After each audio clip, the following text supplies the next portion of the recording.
అలా రోడ్డు మీదకి వెళ్తే చాలు పానీపూరి బండి రమ్మని పిలుస్తుంది.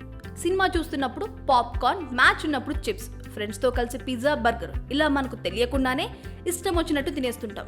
ఇలా నోటికి దొరికిన ఆహారం తినడం ప్రమాదకరం అని తెలిసినప్పటికీ చాలా మందికి వాటిని చూడగానే నోరూరుతుంది. ఇలా తింటే ఫ్యూచర్లో సమస్యలు తప్పవని చెప్తున్నారు వైద్య నిపుణులు. సాధారణంగా జంక్ ఫుడ్లో పోషకాలు తక్కువగా ఉంటాయి. కేవలం రుచి కోసమే చాలా మంది వాటిని తింటుంటారు. అయితే ఈ ఆహారాన్ని ఎక్కువగా తింటే శరీరంలో కొవ్వు పదార్థాలు విపరీతంగా పెరుగుతాయి. రోగనిరోధక శక్తి తగ్గిపోయి వివిధ రకాల జబ్బుల బారిన పడాల్సి వస్తుంది. ఈ ఫుడ్లో ఉండే చెడు కొవ్వులు, సోడియం వంటివి రక్తపోటును పెంచి కిడ్నీల పనితీరును దెబ్బతీస్తాయి. పిల్లల్లో హార్మోన్ ఇన్బ్యాలెన్స్ అయ్యే అవకాశం ఉంది. అయితే మనం కొంచెం నిగ్రహంగా ఉంటే ఈ అలవాటు నుంచి బయటపడచ్చు. ఇష్టం వచ్చినట్లు జంక్ ఫుడ్ను తింటే ఎన్ని నష్టాలో మనం ముందే ఆలోచించుకోవాలి.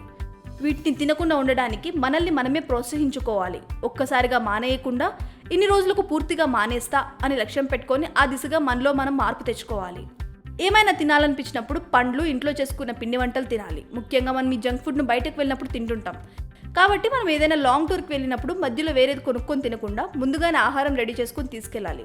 ఇలా చేయడం వల్ల మన దృష్టి బయట ఫుడ్ మీదకి వెళ్ళదు. మనం తినే ఆహారాన్ని ఎంజాయ్ చేస్తూ ఎక్కువసేపు నమిలి తినడం ద్వారా ఆరోగ్యం కూడా బాగుంటుంది. బిర్యానీ వంటి ఫుడ్ తినాలనిపించినప్పుడు రెస్టారెంట్లకు వెళ్లకుండా ఇంట్లోని దంచి తయారు చేసుకున్న మసాలాలతో వండుకున్న బిర్యానీ తినాలి. సమూహంగా తినడం అలవాటు చేసుకుంటే జంక్ ఫుడ్ తినాలన్న కోరిక కలగదు. మానేయడం ఈజీగానే ఉంటుంది అనుకుంటాం, కానీ కొన్నిసార్లు కోరికలను చంపుకోవడం కష్టం. కఠిన నిర్ణయాలు తీసుకొని వాటికి అనుగుణంగా నడుచుకుంటేనే మనం జంక్ ఫుడ్ తినడం మానేయగలుగుతాం.